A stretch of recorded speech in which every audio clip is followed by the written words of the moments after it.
December મહિનો કેલેન્ડરના પાનાઓમાંથી નીકળીને પોરબંદરની ધરતી પર એની શીતળતાપૂર્ણ પગલીઓ પાડી ચૂક્યો હતો.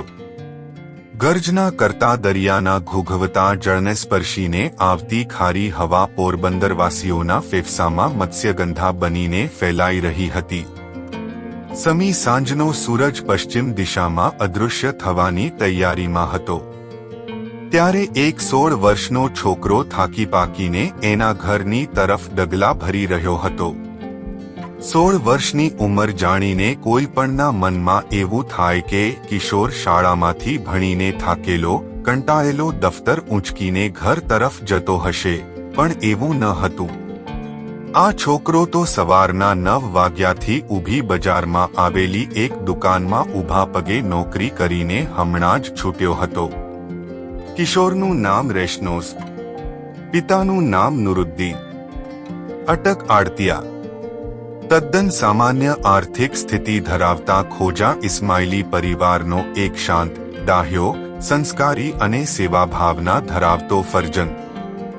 રેશનોઝને નાનપણથી જ શાળાના ભણતરમાં ખાસ રસ ન હતો. એણે પિતાને કાળઝાળ, ગરમીભર્યા વાતાવરણમાં સળગતા ભઠ્ઠા પાસે બેસીને ખારી શીંગ અને દાળિયા ભૂંજતા સગી આંખે જોયેલા એટલે ગણિત વિજ્ઞાનના ચોપડા બાજુએ મૂકીને એને મન થઈ જતું હતું ક્યાંક નાનું મોટું કામ કરીને 2 પૈસા કમાઈને પિતાના પરસેવામાં ભાગ પડાવવાનું. ભઠ્ઠીના આકરા તાપમાં ઠંડા પવનની એકાદ લહેરખી ફરકાવવાની તમન્ના આ 16 વર્ષના કિશોરને શાળાને બદલે માધુરી નોવેલ્ટી સ્ટોર્સની નોકરી તરફ ખેંચી ગઈ હતી. નોવેલ્ટી સ્ટોરના શેઠે નોકરી આપતી વખતે જ પૂછી લીધું હતું, કામ કેટલું કરીશ અને પગાર કેટલો લઈશ? પગારમાં 1 પૈસો પણ નહીં અને કામ તમે કહેશો એટલું. રેશનોઝની આંખોમાં જગતમાં જવલ્લે જ જોવા મળે તેવી અનેરી ચમક હતી. શેઠને થયું હશે, ગજબ છોકરો છે, પાગલ લાગે છે, જોઈએ તો ખરા કે કેવું કામ છે. 4-5 દિવસમાં જ શેઠને સમજાઈ ગયું કે આ તો ચિંથરામાં વીંટાયેલું રતન છે, ધૂળમાંથી જડી આવેલો હીરો છે.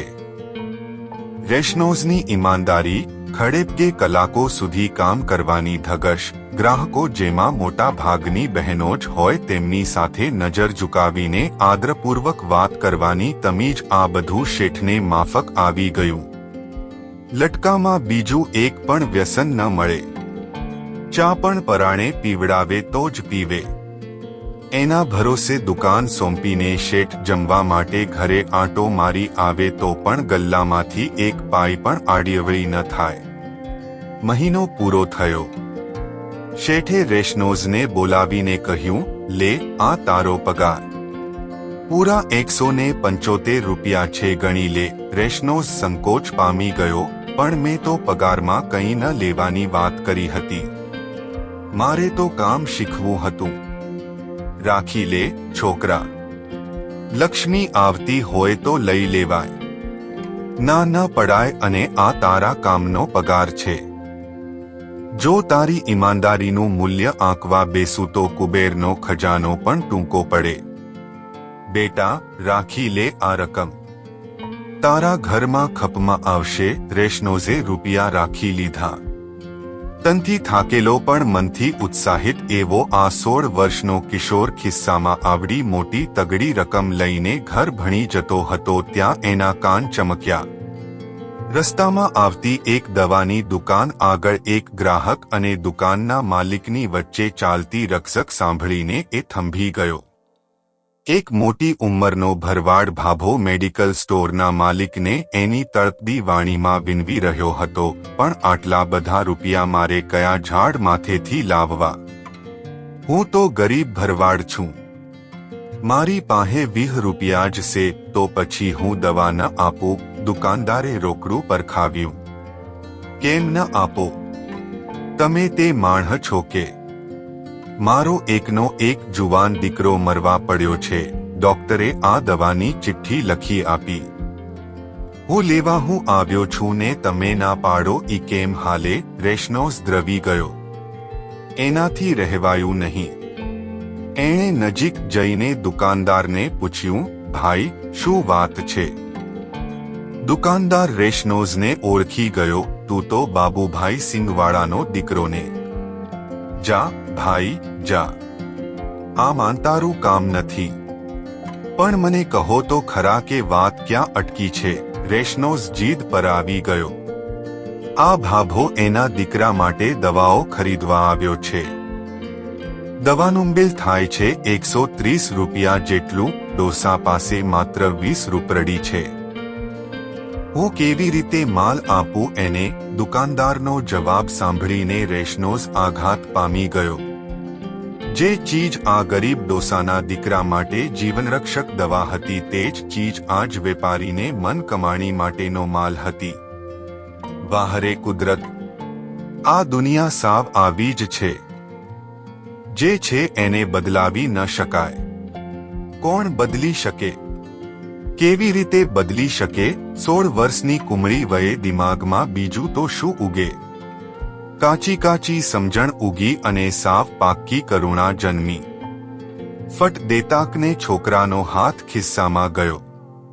જટ દઈને બહાર આવ્યો. પૂરો પગાર દુકાનદારના હાથમાં મૂકી દીધો. શેઠ, પૂરા 175 છે.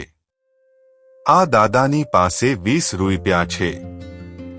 બાકીના ખૂટતા રૂપિયા આમાંથી લઈ લો અને એમને દવાઓ આપી દો. દુકાનદારની આંખો પહોળી થઈ ગઈ. એ આ છોકરાના પિતાની આર્થિક હાલત જાણતો હતો, પણ એને મમમ સાથે નિસ્બત હતી, પટપ સાથે નહીં. એણે પગારમાંથી 110 રૂપિયા ગણીને બાકીની રકમ રેશનોઝને પાછી આપી દીધી. રેશનોઝ એ જ મૂળ મિજાજ સાથે ઘરની દિશામાં ચાલવા માંડ્યો. ત્યાં જ પાછળથી અવાજ સંભળાયો. પેલો ડોસો એને કહી રહ્યો હતો, એ છોકરા, એ મારા બાપલા, મારા દીકરાનો જીવ બચાવનાર ભગવાન. ઘડીવાર ઊભો તો રે ભાઈ. રેશનોઝ ઊભો રહ્યો. હજુ વધારે રૂપિયાની જરૂર છે તો આપું? એણે ખરેખર ખિસ્સામાં હાથ નાખ્યો. ભાભા રડી પડ્યા. દીકરા, તું એવડો બધો પૈસાદાર છો, મને તારો બંગલો તો બતાવ. મારે તારા મા બાપને જોવાશે. રેશનોઝ હસ્યો. ડોસાને પોતાના ઘરે લઈ ગયો. ડોસો ઘર જોઈને આભો બની ગયો. 2 નાની ઓરડીઓ હતી. 9 જણાનો પરિવાર હતો. ધનથી ગરીબ પણ મનથી તવંગર. આ છોકરાની ઉદારતાને માનવતા જોઈને એ ગરીબ ભરવાડની આંખો છલકાઈ ઉઠી. એના મોઢામાંથી આશીર્વાદના શબ્દો સરી પડ્યા. દીકરા, ભગવાન તારું ભલું કરશે. તે આજે મારા દીકરાનો જીવ બચાવ્યો છે. ભગવાન કામનો બદલો વાળી આપશે. સાચા અંત કરણમાંથી નીકળેલા આશીર્વાદ શું ઈશ્વર શું આવીને બેસી જતો હશે. અલ્લાહની મહેરબાની વરસી જતી હશે. દુઃખી માનવીના દિલમાંથી નીકળેલી દુઆ ભવિષ્યવાણી બની જતી હશે. ગમે તે કહો, પણ રેશનોઝ નામના પોરબંદરના એ કિશોરની જિંદગીએ એ દિવસથી કરવટ બદલવા માંડી. આ ઘટના 1985ના નવેમ્બર મહિનામાં ઘટી હતી. એ પછીના ગણતરીના જ મહિનાઓ બાદ રેશનોઝના કિસ્મત આડેનું પાંદડું 14મી ગુરા 14માં તો રહેતમ 14માં દેવાજ દિન પ્રતિદિન ક્યાંય ખસી ગયું. ખસ્યું તો એવું ખસ્યું કે આજ દિન સુધી પાછું ક્યાંય જોવા મળ્યું નથી. રેશનોઝના એક મોટા ભાઈ વર્ષો પહેલા પેટીયું રળવા માટે ઈસ્ટ આફ્રિકા ચાલ્યા ગયા હતા. ત્યાં કોઈકની દુકાનમાં નોકરી કરતા હતા. અચાનક એક દિવસ એ પોરબંદર આવી ચડ્યા. હું શાદી માટે આવ્યો છું, મારા માટે કન્યા શોધો. ઘરમાં આનંદ છવાઈ ગયો. મોટા ભાઈ શાદી કરીને દુલ્હનની સાથે પાછા પરદેશ ઉડી જતા હતા ત્યારે રેશનોઝને પણ લેતા ગયા. તારામાં કામ કરવાની ધગશ છે, ચાલ તને પણ હું નોકરી અપાવી દઉં. નોકરીમાંથી પોતાની નાનકડી દુકાન થઈ, પછી મોટી દુકાન, પછી આસમાનમાંથી ગેબી વરસાદ વરસ્યો. નામદાર આગાખાને બતાવેલી નેકીની રાહ પર ચાલતો આ પરિવાર સમૃદ્ધિની સીડીના એક પછી એક પગથિયાં ચડતો ગયો. એક દિવસ એક ધર્મગુરુએ રેશનોઝને સલાહ આપી, તારું નામ બદલી નાખ. રેશનોઝ શબ્દનો કોઈ અર્થ નીકળતો નથી, હું સૂચવું છું. તારું નામ રિઝવાન રાખી લે. બરકતના બારે મેઘ તારા માથે ખાંગા થઈને વરસી પડશે. આજે રિઝવાન આડતિયા ઈસ્ટ આફ્રિકાના ઉદ્યોગ જગતમાં સૌથી મોટું માથું અને સૌથી જાણીતું નામ ગણાય છે. મોઝામ્બિક, લુમ્બાસી, કોંગો ઉપરાંત બધા મળીને 11 દેશોમાં ફેલાયેલા 150 જેટલા ડિપાર્ટમેન્ટલ સ્ટોર્સના તેઓ માલિક છે. આડતિયા બંધુઓ બીજા પણ અનેક બિઝનેસ ધરાવે છે. રિઝવાનભાઈ સમૃદ્ધિના શિખર ઉપર બેઠા પછી પણ જરૂરતમંદોને ભૂલ્યા નથી. આવા જ એક ગરીબના મુખેથી નીકળેલી દુઆએ તો તેમને આ શિખર સુધી પહોંચાડી દીધા છે. આ વાતને યાદ રાખીને તાજેતરમાં જ એમણે રિઝવાન આડતિયા ફાઉન્ડેશનની સ્થાપના કરી છે. ભારતના 100 ગામોને આગામી 15 વર્ષ માટે દત્તક લેવાનું જાહેર કર્યું છે. દેશના પ્રધાનમંત્રી, રાજ્યોના મુખ્યમંત્રીઓ તથા વહીવટી અધિકારીઓ સાથે મુલાકાતો કરીને 2030 સુધીમાં કરોડો રૂપિયાની સખાવતી યોજનાઓ ઘડી કાઢી છે. રિઝવાનભાઈ જેટલો વિનમ્ર ધનપતિ ગૂગલ ઉપર શોધવા જઈએ તો પણ બીજો ન જડે. સમાજને તેમનો એક જ સંદેશ છે, તમારી જે કંઈ કમાણી હોય તેમાંથી 10-20% રકમ ગરીબોને આપતા રહો. મદદ કરવા માટે લખપતિ કે કરોડપતિ હોવું ફરજિયાત નથી. તમે જો 3000 રૂપિયા જ કમાતા હો તો એમાંથી પણ 300 રૂપિયા સારા કામમાં ખર્ચી નાખજો.